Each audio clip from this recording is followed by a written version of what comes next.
Denzel Washington, connected to PJ Watts Crips in Los Angeles. When filming Training Day in Imperial Courts, one of the most dangerous housing projects in Watts, Los Angeles, Denzel made the bold choice to walk into the neighborhood alone.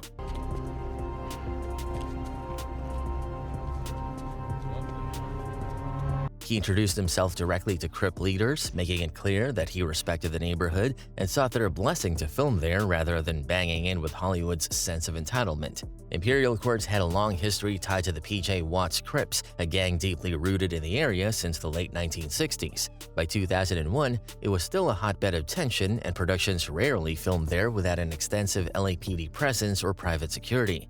But Denzel rejected that. That single gesture flipped everything. He was granted safe passage, and filming went on without trouble. His role as Alonzo Harris felt almost too real.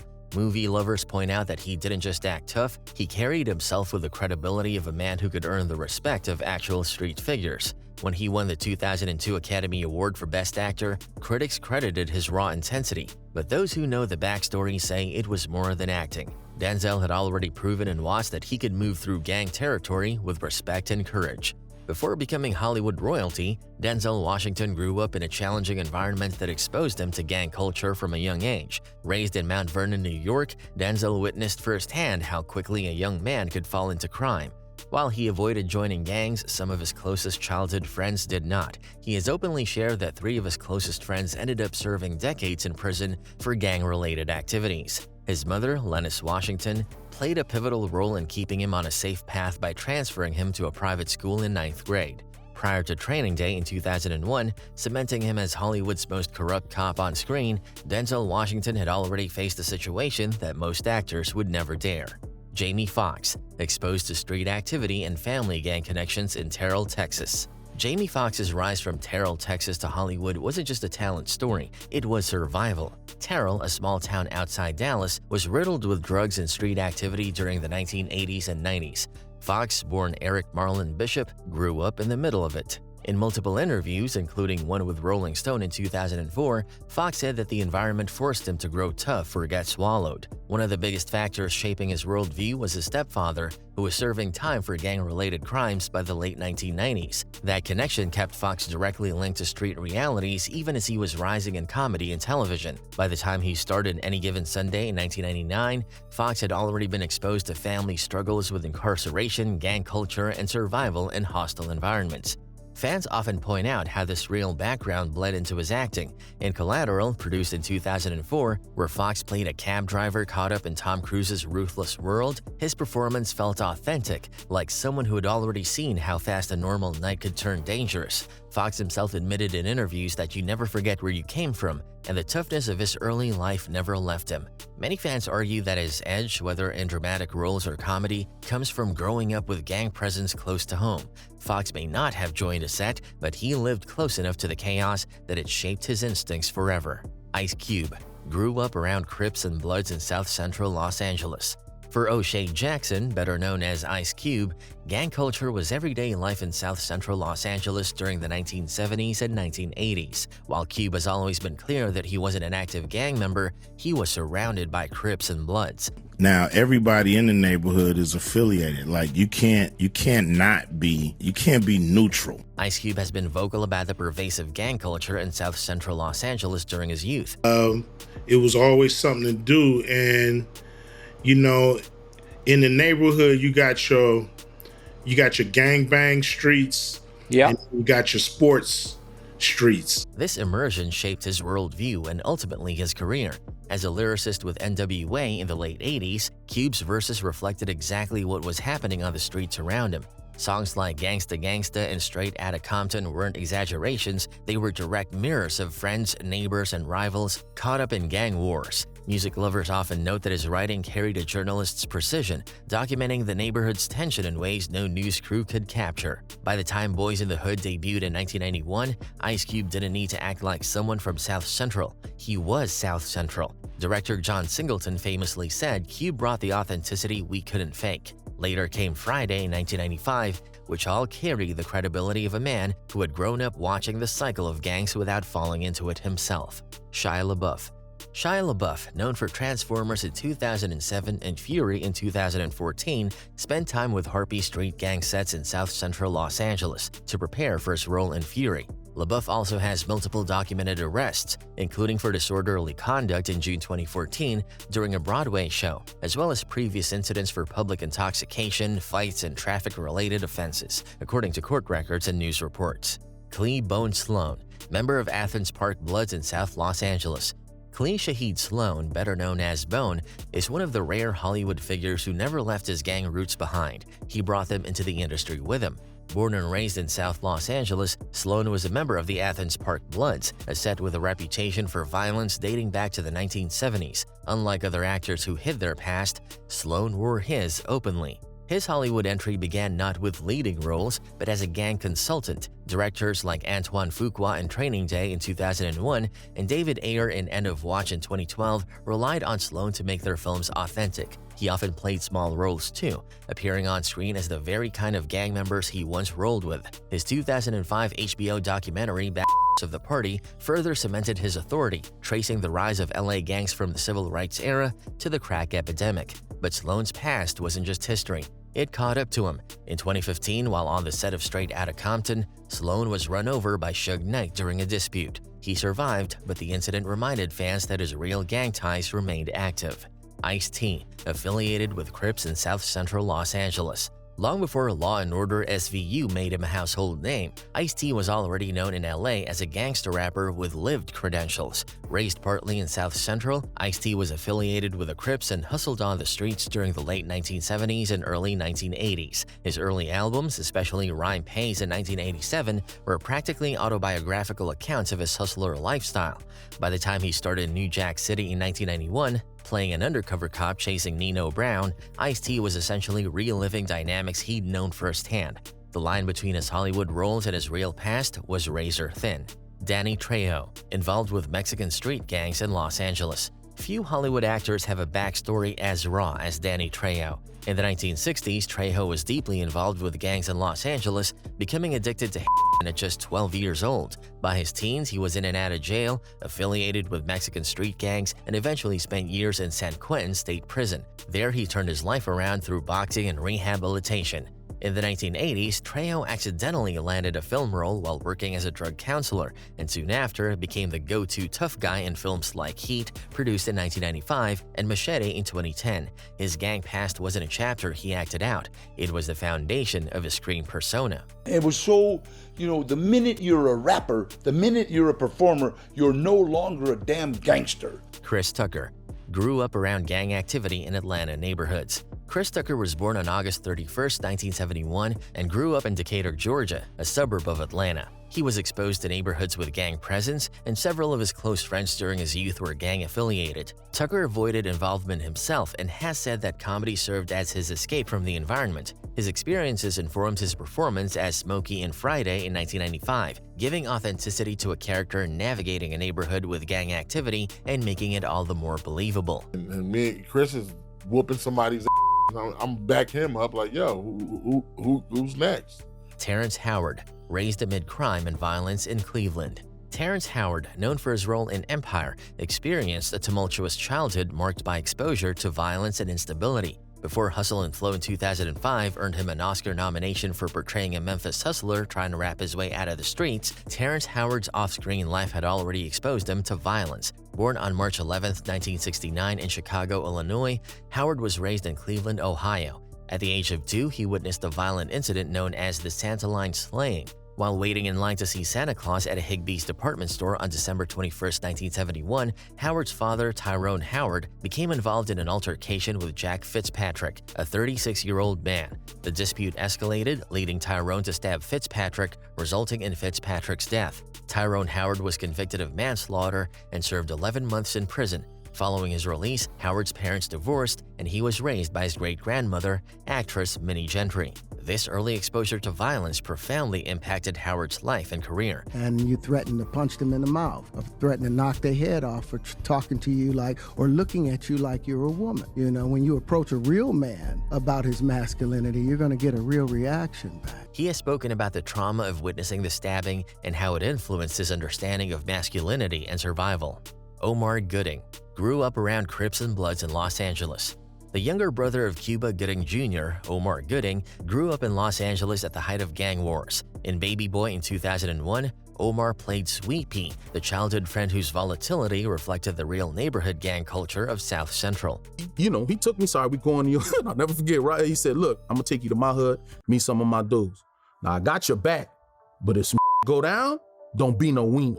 Off-screen, Omar admitted that many of his peers were Crips or Bloods, and that he easily could have gone down the same path. His authenticity in such roles came directly from the proximity he was raised around, the life he later portrayed on camera. Richard Cabral, involved with East L.A. gangs from a young age. Richard Cabral is one of the rare cases where Hollywood almost lost a star to the streets entirely. I fought a life sentence. I shot a man in East L.A. and they were trying to give me 35 years to life, bro. I was 20 years old. By age 13, Cabral was already involved with East L.A. gangs and addicted to crack. At 15, he was incarcerated, and by 20, he was serving a lengthy prison sentence for violent crimes. You know, growing up in jail, my friends are getting life, are getting smoked. After his release, Cabral dedicated himself to acting, earning acclaim in American Crime in 2015, a performance so haunting it earned him an Emmy nomination. His tattoos, many prison-earned experiences, weren't costumes, they were his real-life scars from a gang past. Charlie Murphy, exposed to street crews in Brooklyn. Best known for his comedic genius on Chappelle's Show, Charlie Murphy also carried a tougher side from his younger years. Raised in Brooklyn during the 1970s, Charlie was surrounded by gang activity and even belonged to a gang long before fame. 2 guys in front of us, and there's 3 sausages on the grill. Guy behind us was a gangbanger. He had colors on and the whole shit. He was with like 4 other cats. He knew that once we get up there, it's gonna be no more. So he starts going through the whole gangbanger. You're cool. He served time in the Navy, but before and after, he had brushes with violent crews in New York. Though not as deeply embedded as others, Charlie's exposure to the life colored his sharp-edged humor and authenticity when portraying hard-nosed characters in film and television. Mark Wahlberg, involved in gang activity in Dorchester, Boston. Before becoming an A-list Hollywood actor and star of films like The Departed in 2006 and Boogie Nights in 1997, Mark Wahlberg grew up in Dorchester, a neighborhood in Boston known in the 1980s for racial tensions and gang activity. As a teenager, Wahlberg was frequently involved in violent street incidents. Court records from 1988 show that at age 16, he was charged with attempted murder after attacking 2 Vietnamese men in separate assaults. He struck one victim with a wooden stick, leaving him unconscious, and punched another. Wahlberg ultimately pled guilty to felony assault and served 45 days in jail. I've been working for 27 years to right the wrongs that I've done and the mistakes that I've made as a child. Follower, and the day I woke up in prison, I had to say, you know what? Do I want to continue to be a follower? Do I want to change my life and become a leader? Wahlberg's brushes with the law were not isolated. Police records indicate he was arrested more than 20 times for offenses including assault, theft, and disorderly conduct during his teenage years. He has openly reflected on this period in interviews, such as a 2007 60-minute segment acknowledging that he was in a gang doing stupid things every day. After serving his time, Wahlberg transitioned into music with Marky Mark and the Funky Bunch before reinventing himself as a Hollywood actor. Fredro Starr, connected Crips in South Jamaica, Queens. Fredro Starr, born Fred Scruggs in South Jamaica, Queens, New York, was a founding member of the hardcore rap Onyx. In the early 1990s, Starr was connected to local street crews in South Jamaica. He lived with his cousin Sticky Fingers in South Jamaica in 1990, and both were involved in the area's culture, which included interactions with drug organizations and street crews. He has stated that his experiences growing up in that environment directly influenced his aggressive rap style and stage presence. Onyx's 1993 debut album, Back Up, featured the hit single Slam, which drew heavily from the realities of Queens' street life. Starr later moved into acting while continuing to acknowledge his past. He appeared in the basketball film Sunset Park in 1996 as Shorty Doo-Wop and had recurring roles in television series, including Moesha. In interviews, he has consistently referenced his early life in Queens as shaping both his music and on-screen performances, emphasizing the connection between his real-life experiences and his work in entertainment. Chris Brown, affiliated with Bloods, specifically Fruittown Piru in Los Angeles. Chris Brown, who rose to fame as a pop and R&B star in the mid-2000s, has documented connections to the Bloods, specifically subsets like the Fruittown Piru. As early as 2014, outlets such as Billboard and TMZ reported his affiliation. I don't take him for granted when it comes to that. You know, if somebody asks me, if Chris Brown's from Piru, I'm going to acknowledge him. Today. Years ago, I wouldn't have. Photos and videos show Brown using blood hand signs, and members of his entourage have been seen representing blood sets in Los Angeles. When you see people who haven't been affiliated with gangs join gangs, affiliate themselves with gangs later on, you've seen that with like Lil Wayne. You've also seen it with Chris Brown. In the music video for They Don't Know About Us with Aaliyah, Brown and his entourage subtly included imagery associated with blood culture, showing his awareness of street symbolism. Later in the 2014 Loyal video, he and dancers wore red bandanas, further confirming ties to blood-affiliated neighborhoods. Brown has publicly acknowledged these connections. In a 2014 MTV interview, he stated that his ties were about respect and acceptance by communities that had protected him. Politics that come with certain like, I understand, but at the same time, it's like you get a long way by having respect and respecting where you at. While he clarified that he was not an active gang member, law enforcement records recognized him as being associated with a set. During his acting career in films like Stomp the Yard in 2007 and Takers in 2010, Brown maintained a public image shaped by his dual presence both as a Hollywood performer and someone tied to street culture. This combination made him a rare case of a mainstream entertainer whose affiliations with gangs were openly documented, yet often unknown to the wider public. Snoop Dogg, member of Rollin 20's Crips in Long Beach, California. Few Hollywood crossovers embody gang ties as authentically as Snoop Dogg. Born Calvin Broadus Jr. in Long Beach, California, Snoop grew up amid the Rollin 20's Crips, one of the most active sets in the area.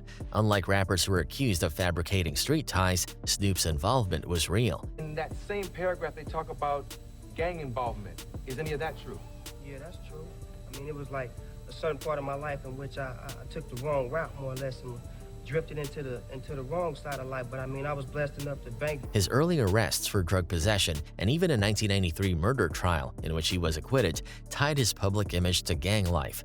In a 2006 interview with Larry King Live, Snoop admitted, "I was active. That's where I came from. It shaped me." His debut album Doggy Style in 1993, released under Dr. Dre's mentorship, was not just a hip-hop classic, but also a cultural document of Long Beach gang life. Songs like Murder Was the Case blurred the line between Snoop's real experiences and his artistic persona. When Snoop transitioned into acting, roles like his appearance in Baby Boy in 2001 or Training Day in 2001 felt authentic because audiences knew he didn't have to stretch to understand gang culture. Fans online often say Snoop wasn't acting in those roles, he was just being himself. What you need, homie?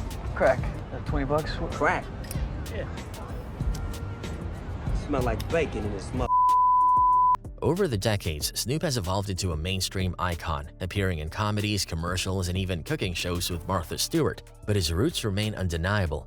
Even today, the Rollin 20s claim him as one of their most famous affiliates. Snoop is proof that a man can keep his gang identity while also becoming one of Hollywood's most recognizable faces. Michael Jackson, respected and protected by both Crips and Bloods in Los Angeles. By the 1980s and 90s, as Jackson's fame skyrocketed, his appearance in South Central and Compton were protected by both Crips and Bloods. The other police and me, we talked and he said, man, Michael Jackson want to do a video and he want real gang members.